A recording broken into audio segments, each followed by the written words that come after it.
Madalas nagugulat na lang tayo kapag nalalaman nating may mga iniindang sakit pala ang mga iniidolo nating artista. Sa telebisyon, nakikita kasi natin silang laging masigla, nakangiti at parang walang mabigat na dinadala. Ngunit sa likod ng kamera, sila rin pala ay nakikipaglaban sa mga seryosong hamon sa kalusugan. Mga bagay na bihirang isiwalat sa publiko dahil madalas ay nais silang manatiling pribado ito. Tulad na lamang ng singer-aktor na si Ice Higuera, na kamakailan lamang ay nagbukas ng kanyang personal na karanasan tungkol sa isang karamdaman na matagal na pala niyang dinadala. Para sa mas nakababatang henerasyon, si Ice isang batikang performer nagsimula sa entablado ng Itbulaga. Isa siyang produkto ng sikat na segment ng Little Miss Philippines kung saan siya unang nasilayan ng madla bilang isang batang may talento at karisma. Mula sa pagiging child star, tuloy-tuloy ang kanyang pagsikat hanggang sa maging isang respetadong mang-aawit at aktor sa industriya.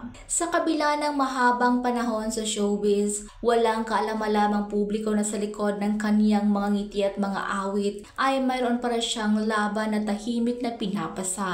Sa kauna-unahang pagkakataon, inamin nga mismo ni Ice kamakailan na mayroon siyang type 2 diabetes. Sa isang panayam sa vlog ni Judy Santa Maria na Let's Drink to That, isiniwalat ni Ice na halos 10 taon na mula nang una siyang ma-diagnose noong siya ay nasa 30s pa lamang. Noong una ay hindi raw niya ito gaanong pinapansin dahil wala naman siyang nararamdamang kakaiba sa kanyang katawan.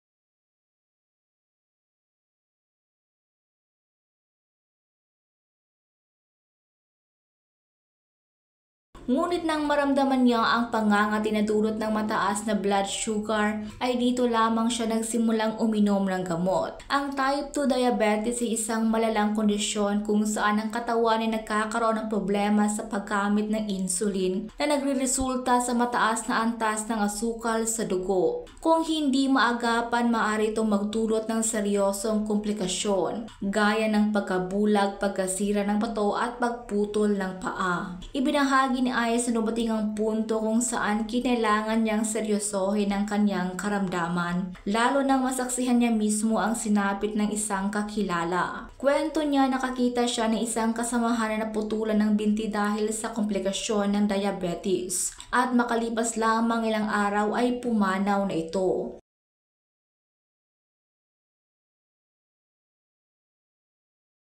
Nagsilbing wake-up call nga ito para sa kanya upang tuluyan ang tanggapin ang kanyang sitwasyon at maging mas disiplinado sa paggamot at lifestyle niya. Sa kabila ng lahat, pinili ni Ice na harapin ang sakit ng may tapang at positibong pananaw. Tanggap na rin naman niya na hindi na pwedeng sumobra o tumikim siya ng matatamis na pagkain, pati ang lifestyle changes na kailangan para mapanatiling kontrolado ang kanyang kondisyon. Umaasa naman si Ice na may inspirasyon sa iba upang mas seryosohin ang kanilang kalusugan. Aniya, hindi lamang ito tungkol sa pagkakaroon ng sakit, kundi tungkol din sa pagdedesisyong alagaan ng sarili habang may pagkakataon pa.